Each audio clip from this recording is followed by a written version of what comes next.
My name is Dermot Preston. I am one of the 3 members of this Jesuit community here in Newcastle.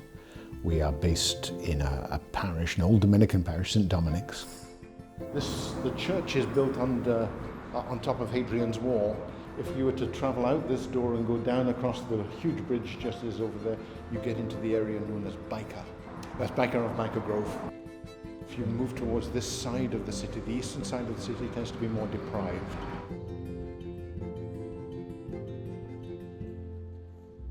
The Society of Jesus comes from a charism which was established by St. Ignatius of Loyola.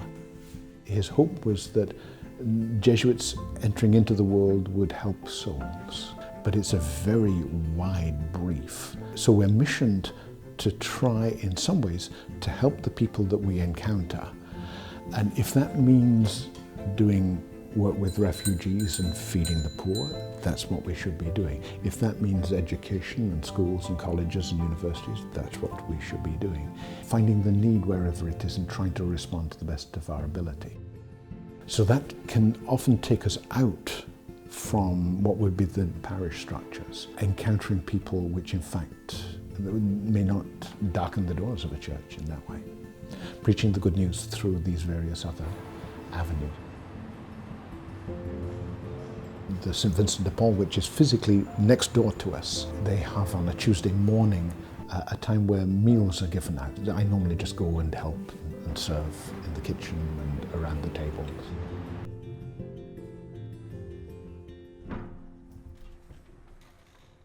Today we're really low on volunteers, so I really need people to just step up today. I know you always do, you're all amazing. So what I've come up with at the minute, Darren, you're on the door. Ken, I'm going to start you on soup. I've got Mohammed in the kitchen. Dermot, you'll run it as normal. Okay, everybody?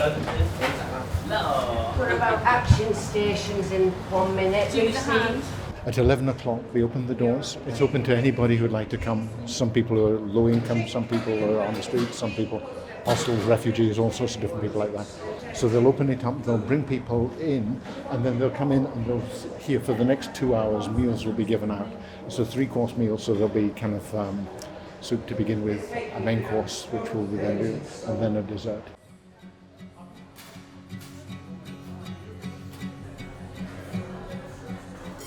I'm the catering supervisor, so anything that's cooked, I cook it. In the last year, we've served over 8,000 3-course meals. What we like to do as well is treat people like human beings.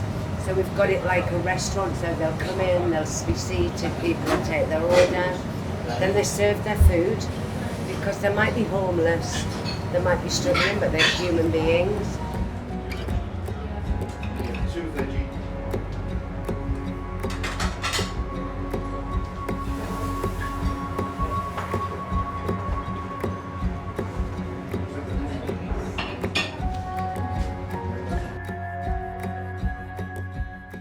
All want ginger, get on dead well with each other. We're talking to each other and keep each other company. It's like a crowd which is very good. To be honest with you, I'm not really keen on biker at all. I wouldn't technically move to biker because there's too many, you hear too much about it, man. Street robberies and all that, man. It's getting worse. It is. This is a nice place in here.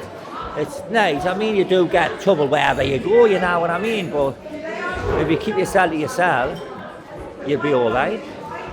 I think especially for people who are on the streets, there's a real vulnerability. But you're vulnerable because the social structures are not around you. Lots of different charity works that are done up and down the country in that way. Part of their role is to just give that little bit of security for those few hours.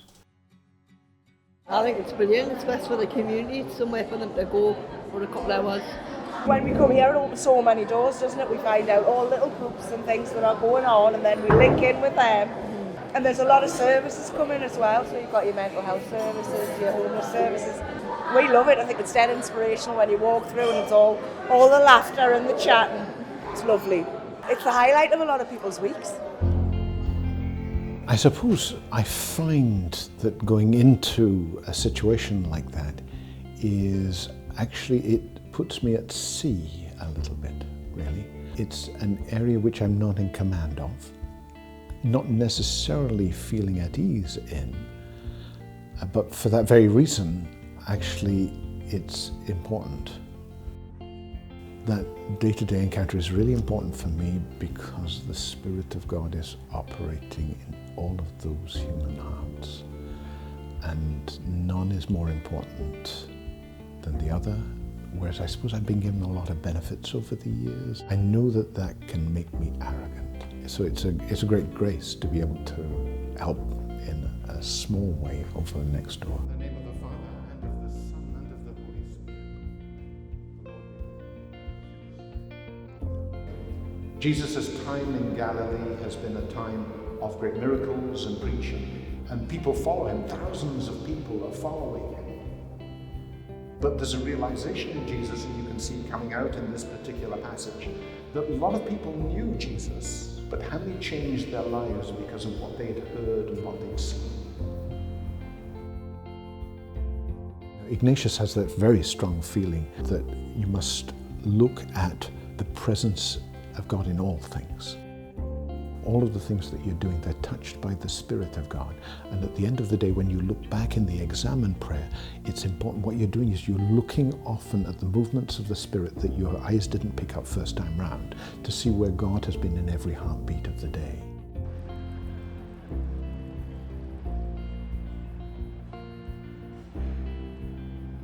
The more and more encounters you have, the more and more you see a variety of human beings. So I find that just encountering human beings in all the different walks of life, each adds another little colour to the spectrum, and a realization that really, the Spirit of God is operating in so many different ways and different people. And that's good.